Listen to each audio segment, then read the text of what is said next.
Le niveau de vie des populations atteste que le Sénégal est parmi les pays les moins avancés au monde.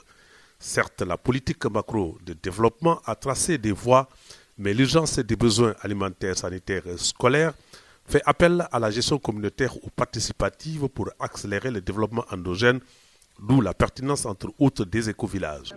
Mais c'est un projet d'assistance technique. Ce n'est pas un projet qui est là pour investir, c'est un projet qui est là pour montrer la voie à l'agence, donc en initiant des activités innovatrices qui permettent à l'agence de les capitaliser une fois que ces activités se seront montrées probantes pour pouvoir les démultiplier à l'échelle du pays. Donc c'est une démarche participative intégrée et volontariste au niveau des écovillages pour appuyer, accompagner un peu ce processus que nous sommes en train d'initier au niveau du ministère de l'Environnement et du Développement durable. Il y a la composante périmètre écologique, 10 hectares et 20 hectares que nous clôturons pour mener évidemment des activités arboricoles et maraîchères. Il y a l'aviculture également que nous sommes en train de promouvoir dans les écovillages.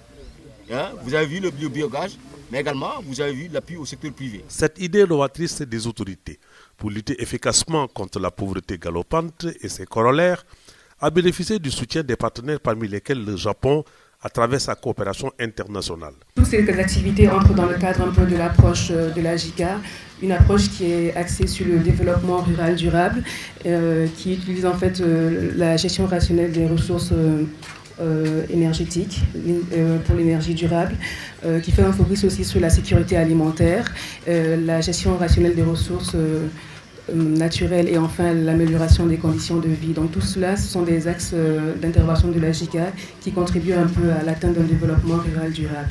Les résultats de collaboration ont gagné beaucoup de bénéficiaires. Le producteur, il a gagné beaucoup de choses et en même temps le coopératif.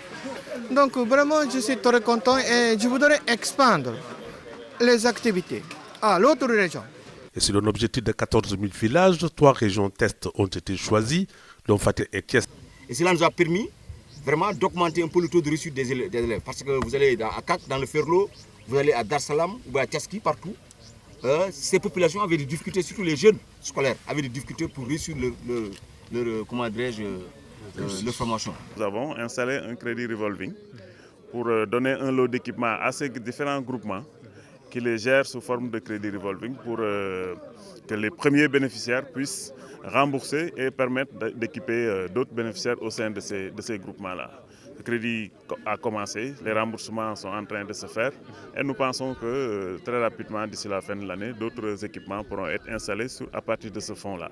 Quelques sites dans la région de Thiès ont accueilli une délégation dirigée par le gouverneur et le biodigesteur de Kéry Diop et le solaire de Bir Ndao ont été visités. Nous rendons au vibrant hommage aux responsables des écovillages qui nous ont permis de fournir du gaz dans nos maisons à partir des crottes de vache, mais aussi de disposer de l'engrais pour nos champs.